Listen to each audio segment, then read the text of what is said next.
মটরশুঁটির তরকারি আর মটরশুঁটির কচুরি তো অনেক খেয়েছেন। এবার মটরশুঁটির একটা নতুন রেসিপি যদি পেতে চান তাহলে আজকের আমার এই ভিডিওটা পুরোটা দেখতে থাকুন। মৌসুমিস কিচেনে আপনাদের সবাইকে স্বাগত জানাই। আশা করি আপনারা সবাই খুব ভালো আছেন, আমিও ভালো আছি। তো আজকে আমি আবারও একটা নতুন রেসিপি নিয়ে চলে এলাম। আমি বানাবো মটরশুঁটির পায়েস। হ্যাঁ বন্ধুরা, ঠিকই শুনেছেন, আমি মটরশুঁটির পায়েস বানাবো। দারুণ টেস্টি হয় খেতে, আর কেউ খেয়ে বলতেই পারবে না যে এটা কিসের তৈরি।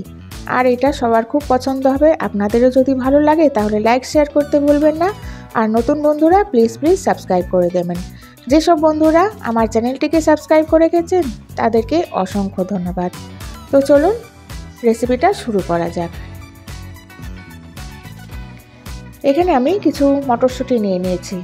তো 500 মটরশুঁটিকে ছাড়িয়ে আমার এই মটরশুঁটিটা বেরিয়েছে। ভালো করে ধুয়ে পরিষ্কার করে নিয়েছি। এবার একটা বাটিতে আমি গরম জল বসিয়ে দিয়েছিলাম। জলটা যখন ভালোভাবে ফুটে উঠবে তখন মটরশুঁটিটা এর মধ্যে দিয়ে দেবো। দিয়ে কিছুক্ষণ এটা ফুটিয়ে নেব। তো 1 থেকে 2 মিনিট ফুটিয়ে নিতে হবে। তো দেখুন 1 মিনিট ফুটে গেছে। এবার আমি গ্যাসটাকে অফ করে দিলাম আর মটরশুঁটিগুলোকে একটা বাটির মধ্যে জলটা ছেঁকে ভালো করে তুলে রেখে দেব। তো এটা একটু ঠান্ডা করে নিতে হবে।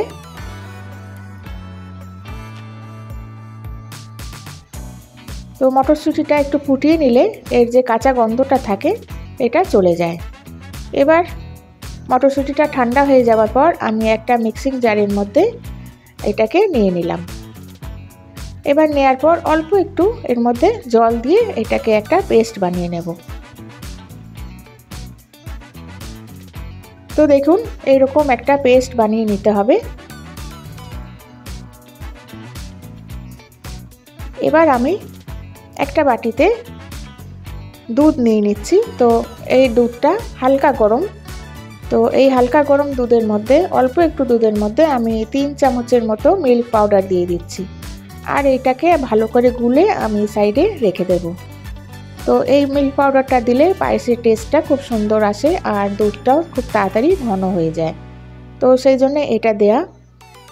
তো 3 চামচ মিল্ক পাউডার দিয়ে আমি দুধটার মধ্যে ভালো করে গুলে রেখে দেব। তো আপনারা চাইলে এর মধ্যে মিল্ক মেডও দিতে পারেন। তো আমি এভাবে মিল্ক পাউডারটা গুলে রেখে দিলাম।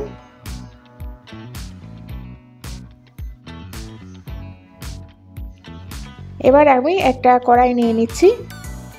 কড়াইয়ের মধ্যে দিয়ে দেবো 2 চামচ ঘি। ঘিটা যখন মেল্ট হয়ে যাবে তখন এর মধ্যে আমি যে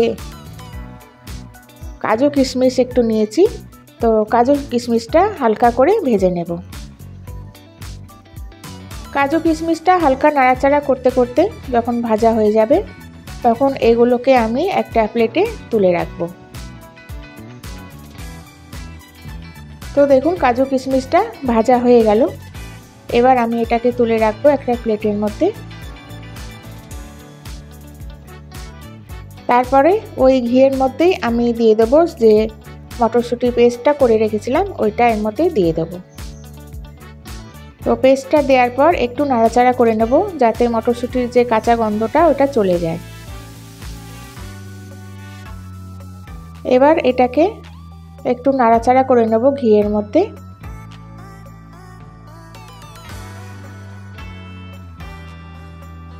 তো বন্ধুরা এইভাবে একবার বানিয়ে দেখবেন, এটা খারাপ লাগে না, ভালোই লাগে খেতে। তো প্রথমে তো আমি ভেবেছিলাম কি জানি কেমন হবে, কিন্তু বানিয়ে নেওয়ার পর দেখলাম না ভালোই লাগছে খেতে। তো মনেই হচ্ছিল না যে এটা মটরশুঁটি দিয়ে তৈরি। ভালো করে একটু নাড়াচাড়া করে নেওয়ার পর আমি এর মধ্যে দিয়ে দেবো দুধ।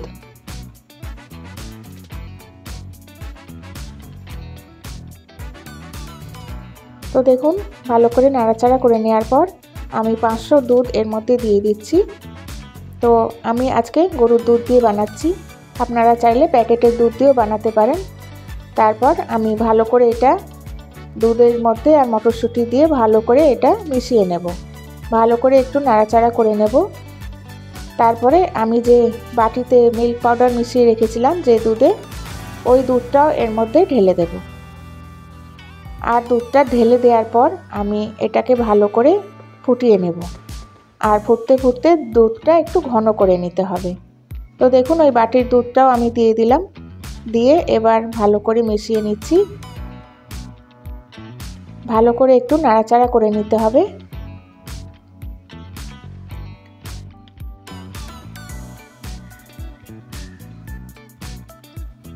তো দেখুন এটা ফুটে উঠেছে। এবার আবার একটুখানি নাড়াচাড়া করে নেওয়ার পর এর মধ্যে দিয়ে দেবো 1 চামচ দিয়ে দেবো ছোটো এলাচ গুঁড়ো। তো এলাচের গুঁড়োটা ভালো করে মিশিয়ে নেব। তারপরে এর মধ্যে দিয়ে দেবো চিনি। তো আপনারা যেরকম মিষ্টি পছন্দ করেন ওই রকম চিনি দিয়ে দেবেন। তারপরে কাজু কিশমিশটাও দিয়ে দিলাম প্রথমে, তারপরে চিনিটা দেব। এবার চিনিটা দেওয়ার পর আমি ভালো করে এটা মিশিয়ে নিচ্ছি সব কিছু একসাথে। আর মিশিয়ে নিয়ে এটাকে নাড়তে থাকতে হবে যতক্ষণ না দুধটা একটু ঘন হয়ে আসছে। ভালো করে এটা নাড়তে হবে। তো এটা পুরোটাই মিডিয়াম ফ্লেমে করতে হবে, আর হাই ফ্লেমে করলে এটা তলায় লেগে যেতে পারে, সেই জন্যে মিডিয়াম ফ্লেমে করতে হবে। আর ভালো করে এটা নাড়াচাড়া করে দেখুন কতটা ঘন হয়ে এসছে। এবার আমি গ্যাসটা অফ করে দেবো। এটা ঠান্ডা হয়ে গেলে আর একটু ঘন হয়ে যাবে, সেই জন্যেই গ্যাসটা অফ করে দেবো। আর দেখুন একটু নাড়াচাড়া ভালো করে করে নিচ্ছি, কতটা ঘন হয়ে এসছে আর কত সুন্দর লাগছে দেখতে। দেখুন গ্যাসটা অফ করে দেওয়ার পর আমি এর মধ্যে 1 চামচ আবার ঘি দিয়ে দেব। ঘিটা দিয়ে আবার একটু নাড়াচাড়া করে নেব। আর এবার আমি একটা প্লেটে আপনাদের ঢেলে দেখাচ্ছি যে দেখুন কতটা সুন্দর লাগছে দেখতে। আর এই পায়েসটা না আপনারা রুটি, লুচি, পরোটা সব কিছুর সঙ্গেই খেতে পারবেন, খুবই ভালো লাগে খেতে। তো আমি এটা বানিয়েছিলাম, তো প্রথমে ভাবলাম যে কেমন হবে জানি না, তারপরে যখন বানিয়ে খেয়ে দেখলাম তো দারুণ লাগছিল খেতে, মনেই হচ্ছিল না যে এটা মটরশুঁটি দিয়ে তৈরি। তো বন্ধুরা আজকের রেসিপিটা আপনাদের কেমন লাগলো আমাকে অবশ্যই কমেন্টস করে জানাবেন, আর লাইক শেয়ার করতে ভুলবেন না। আমি আবার আসবো একটা নতুন রেসিপি নিয়ে। আজকের মতো আসছি, থ্যাংক ইউ।